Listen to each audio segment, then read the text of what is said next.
Peace was good. The saga continues. Welcome to None and Start with my CD collection. This is part 8. Let's get the show started, alright? Get the tunes done ready. Alright. Play the tunes. Alright, first up is Wyclef Jean's first album, his first debut album, solo debut album, The Carnival, featuring the Refugee Allstars. This was released back in 1997. Overall, very dope, very ahead of its time. Very slept on, in my opinion. I consider this his best album. Very dope. It's a creative album because it has like a mixture of rap, salsa, soca, salsa music, and it's just like a whole melting pot. I mean, when you talk about a melting pot, this is a prime example of this album. Singles this album is known for, I believe, are what's the singles? If I could find it.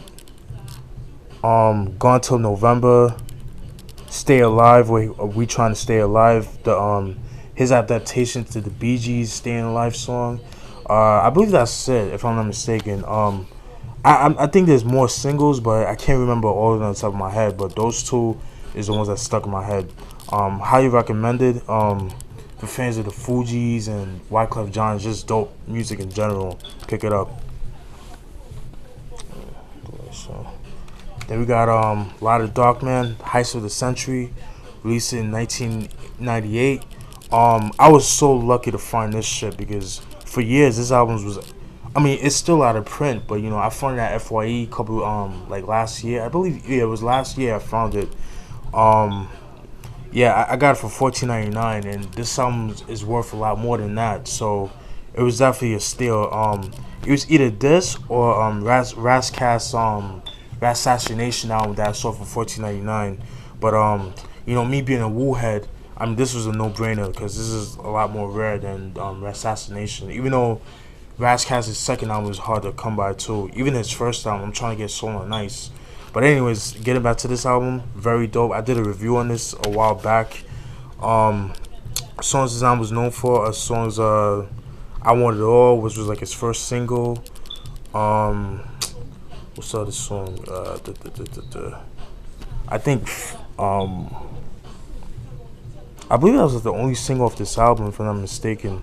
But overall, very dope. If you're a fan of Wu-Tang, you're a fan of like Wu-affiliated hip-hop, this is album to cop.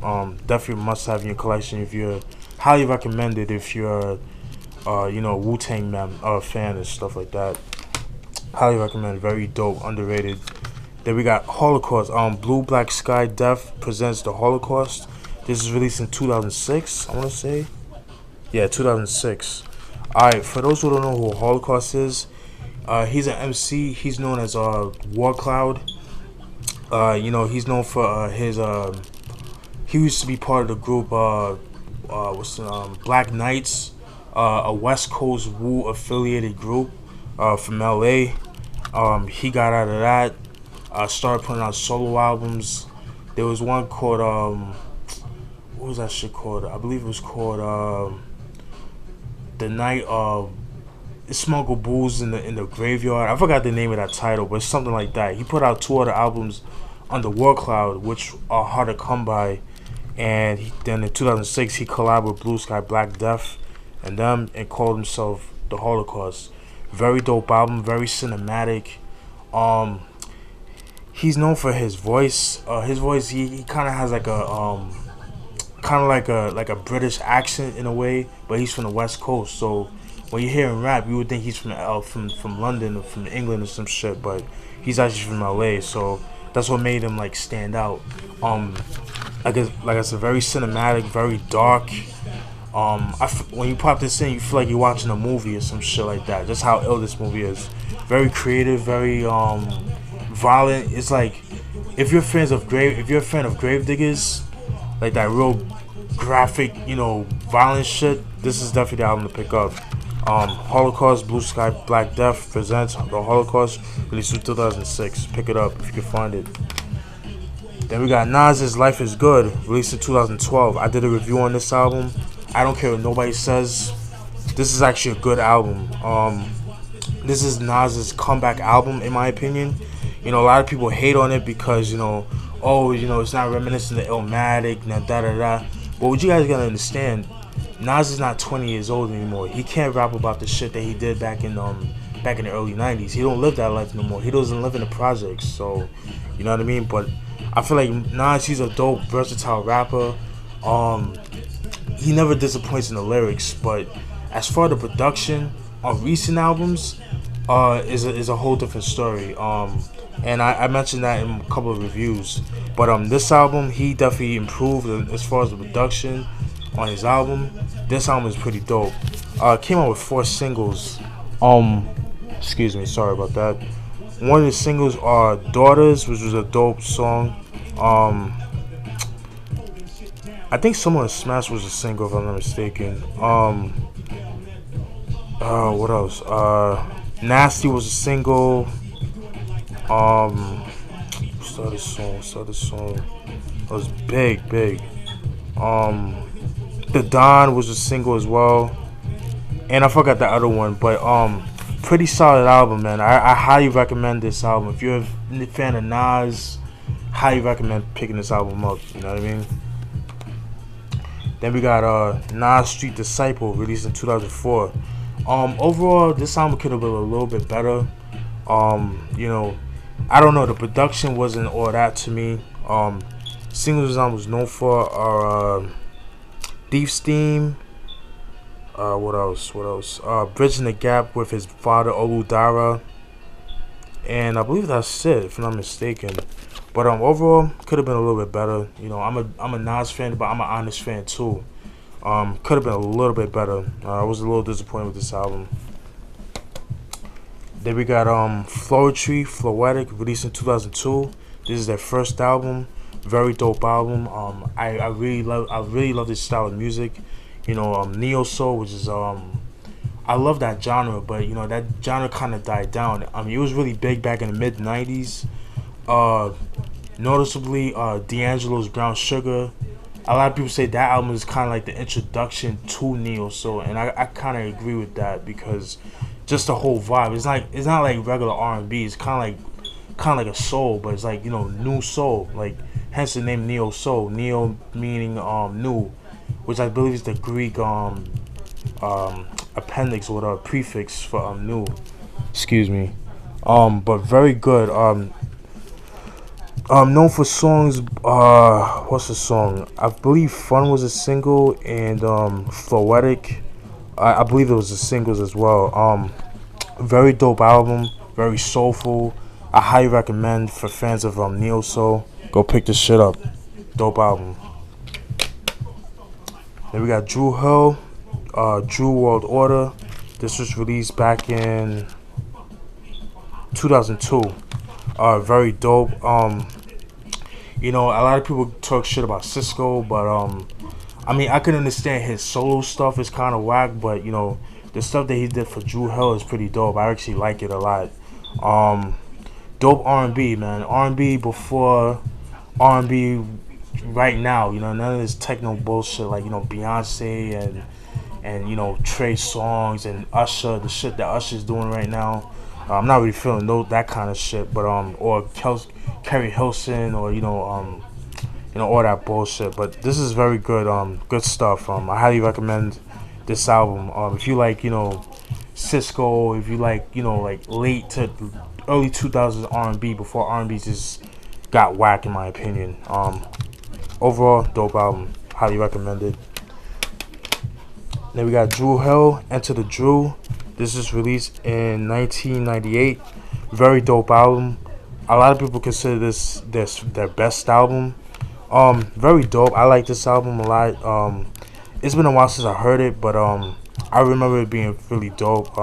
No complaints about it. Like I said, dope R&B. Like, you know, for fans of R&B from the late 90s to early 2000s, you'll definitely enjoy this album. Then we got Limp Bizkit, $3 Bill Y'all, released in 1997. Classic album in my opinion. Very dope. Very different from their latest stuff. My opinion, their first 2 albums are my favorites from them. This album and Significant Other. very dope. Highly recommend this album. If you're into like the new metal type of stuff, then you'll definitely enjoy this album. They were very big in that movement. You know what I mean? I mean a lot of rock purists, I guess you want to say, like how we have hip hop purists and hip hop. A lot of the purists, you know, it's kind of like saying, "Oh, this is not real rock" and stuff like that. Um, the way I see it is, you know, everything's a cycle because, you know, back then when the '90s was popping, the pioneers back then was saying hip hop out right now. Back at that time wasn't real hip hop. You know what I mean? And you know, it's vice versa. It's a cycle. That's how it is. You know what I mean? Overall, very dope. If you like, you know, rap mixed with hip hop, this is definitely a dope album to pick up. Pollution, I believe, was a single. Stuck, Faith, a couple other songs too. Overall, very dope. Limp Bizkit in their prime, and like I said, I like this album and Significant Other. The other ones like Chocolate Starfish, Hot Dog Water, whatever the fuck that shit is called, I wasn't feeling it because at that time, in my opinion, they kind of went pop. In my opinion, they kind of went more towards the MTV crowd. Even though in the second album, they was on that route anyways, but it was still tolerable. You know what I mean? This album, they were kind of like more underground in a sense. Very dope. I highly recommend it for fans of new metal. We like, you know, Rage Against the Machine, stuff like that. Highly recommend it. Then we got Erykah Badu's Baduizm, released in 1997. Man, when you talk about neo soul, this is one of the albums that should come up in everybody's conversation. This is a classic album. Highly recommended. Even if you're not a Erykah Badu fan, you should pick it up just on the strength of, you know, just good fucking music. Songs known for On and On. What else? 4-Leaf Clover. Certainly. I mean, I could listen throughout this whole album without skipping a track. That's how dope this album is. Erykah Badu, Baduizm, highly recommended. Then we got Black Rob's second album, The Black Rob Report, released in 2005. Dope album. Black Rob, I feel like he's very slept on. He's a slept on artist. Unfortunately, he's one of those artists that, you know, that always, you know, the law is always after him. Like, he can never stay out of trouble, stuff like that. I believe this album was released before he got sent up to jail or after, whatever. But my bad. Very dope album. Singles I was known for are Star in the Hood, which was a single. Ready, which was a single as well. Very dope. I highly recommend. Sorry about that. If you hit, that was my phone. Highly recommended, man. If you like Black Rob, yes, he was under Bad Boy Records, but you know, if you're expecting like that jiggy shit, you'll be disappointed because in this, like, he sticks to his roots. You know, he's like on that hardcore shit. You know what I mean? Overall, very dope. Dope album. His first album was pretty dope too. Life Story, that was pretty cool. Then we got Big Shug, Who's Hard, released in 2005. Gangstar presents Big Shug, Who's Hard, released in 2005. Overall, very dope. For fans of Gangstar, you know, stuff like that, MOP, you'll definitely enjoy this album. Big Shug, he's an MC from Boston. He was actually the one that actually is credited for bringing originating the name Gangstar. A lot of people don't know that, or if you're a Gangstar fan, you would know that. But yeah, he's definitely he's not the best MC in the world, but he definitely puts in work. Like, if you give him like some grimy beats, he'll fucking rip them shit. And he's a dope singer as well. The only singles I remember from this album is Do Ya, which there's a video for. It's pretty dope, and it comes with a DVD. It shows like you know, the behind the scenes. Like, you see like there's a scene where like you see Primo making a beat and stuff like that. That's pretty cool. You see him just driving around his neighborhood in Mattapan, or Murder Pan, as he knows, as he calls it, or dubs it, I should say. Excuse me.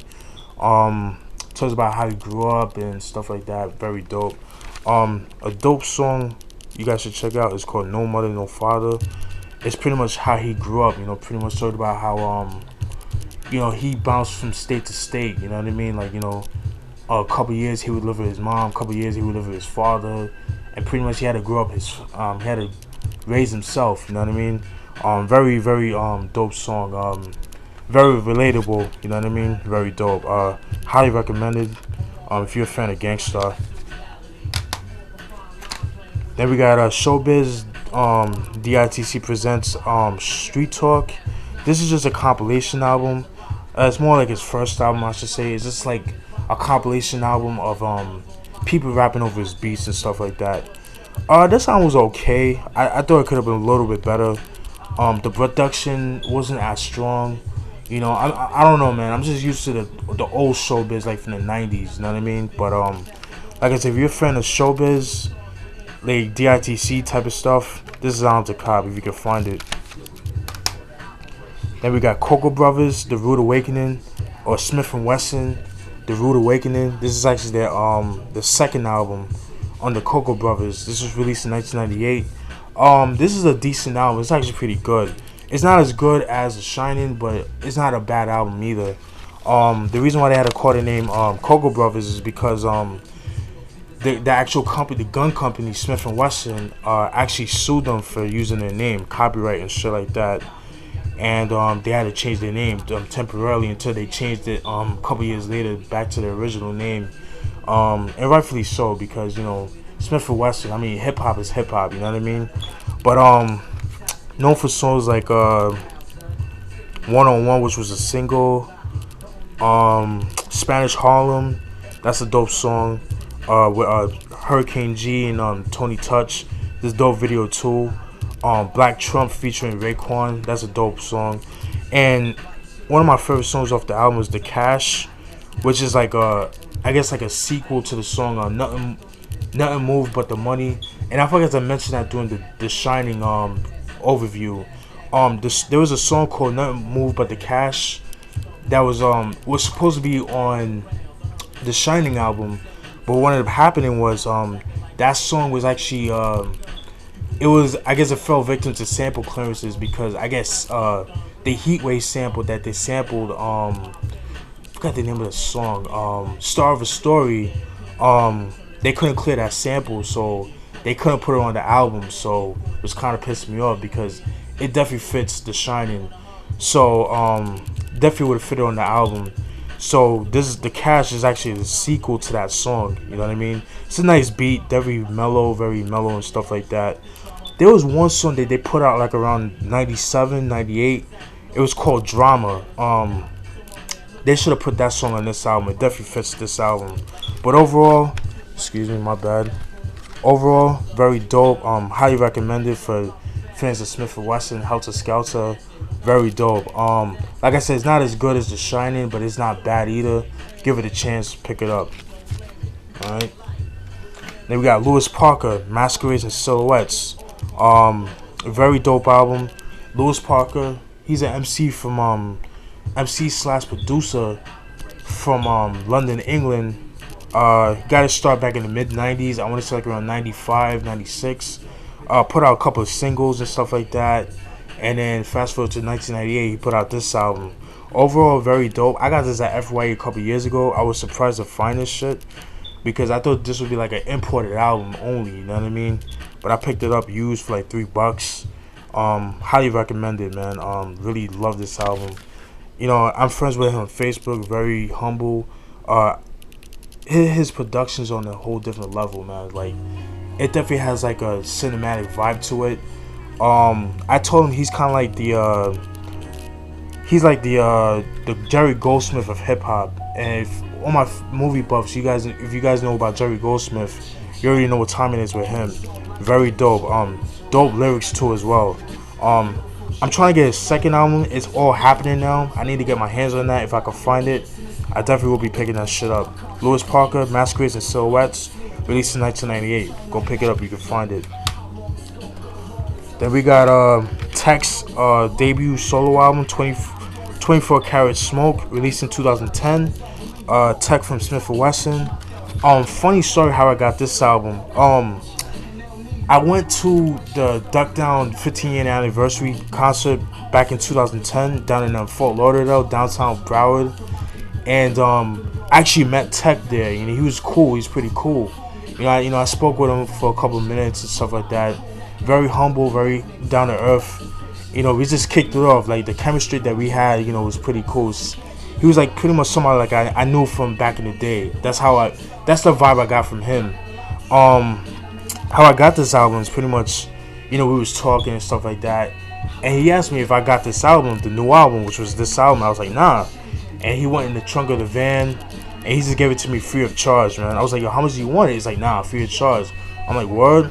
So I picked it up, he gave it to me, and that was very humble of him, you know what I mean? He didn't have to do that, but he did it anyways, That's how much, he loves his fans. But, this album's it's alright. It's not the best, but, overall, it's okay. Could have been a little bit better. I believe the only single of this album, I want to say, is the one with Havoc. If I find the song, and that's actually a dope song. Death is Forever 2, featuring Steel of Smif-N-Wessun and Havoc of Mobb Deep. Pretty dope song. Dope video too. This is 24 Karat Smoke. Pick it up if you can find it. Then we got Lil Dab, I.A.Dap, released in 2008. Overall, very dope album. Very dark, very gritty. Lil Dab of Group Home. For those who don't know, he's an MC from East New York. He's known for his affiliation with Gangstar. He's part of the whole Gangstar Foundation. He's the lead rapper of Group Home, included with Malachi and stuff like that. They put out that classic album, Living Proof, stuff like that. But anyways, getting back to this album, overall very dope. I highly recommend it. Even though it came out in 2008, when you listen to this album, it kind of felt like it was recorded between like 1996 to like 98 or some shit like that. It definitely has that mid to late 90s vibe to it. It's very gritty, very dark. I highly recommend this album. I don't know if there's any singles for this album, but this is a very dope album. I highly recommend it. If you're a fan of Group Home, Gangstar, that type of shit, I definitely recommend picking this album up. If you're expecting like primo beats, you'll be highly disappointed. But if you like street beats, I recommend picking this album up. Then we got Cormega's soundtrack, Who Am I? This is the DVD and the soundtrack. This is pretty much a soundtrack to a documentary that he has that's included in this DVD. It's pretty much the DVD contains about like 4 hours of footage of just following Cormega from his career at when he put out the Realness album. Pretty much from like 2001 to 2005, you followed Cormega. It's really in depth. He really goes in depth in who he is and stuff like that. You see some like private moments like his baby shower. There's a scene where he visits kind of like a clinic, kind of like a veterans hospital for like gunshot victims and stuff like that. It's pretty cool, man. It really shows Cormega as like a humble dude. I highly recommend this. The soundtrack is really dope. I believe there's a single for this album. Use Mad Clips, there was a video for it featuring Styles P. Sleep Well featuring Dwelle. That was a dope song. I believe that was a single as well too. 718 featuring Little Fame of MOP does the beat as well. Very dope. I highly recommend it, man. If you're a fan of Cormega, definitely dope. And by the way, this is a soundtrack, a compilation album. This is not his album. This is a compilation that he put out. So I just want people to be aware of that. Then we got C-Rayz Walz, 1975, Return of the Beast, released in 2005, I want to say. Yeah, 2005. Overall, a dope album. I did a review on this album, but I didn't like it. I didn't like how it came out. Some of the people was just pandering me because the way I said his name. It's C-Rayz Walz. But I don't know too much about him, to be honest with you. But I know he was big in the underground circuit. He definitely known for his freestyles and stuff like that, and his abstract rhyming and like his subject matter. Overall, very dope. If you're a fan of like New York underground hip hop, I highly recommend it. Pretty dope. And last album that I'm gonna review or check out is EPMD's Back in Business. released in 1997. This is actually their comeback album after their hiatus after 1992, when they broke up, when they put out Business Never Personal. My opinion, their best album. But enough of that. Getting back to this album, this is their comeback album. Singles I'm known for are The Joint, which they have a video for, and I believe start the song. I believe Richter Scale was a single too, if I'm not mistaken. But I know The Joint was definitely a single. They have a video for that.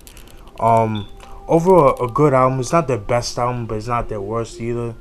If you're a fan of Eric Sermon back in the mid '90s, mid to late '90s, like I am, or even Eric Sermon back in the '90s in general, I highly recommend checking this album out. PMD, very dope MC and producer. I'm trying to get his second album, Business is Business, which is very hard to come by. It's out of print, but I will definitely get my hands on that shit. And before I end, I have to show you guys something. If you give me 1 second, I have to show you guys.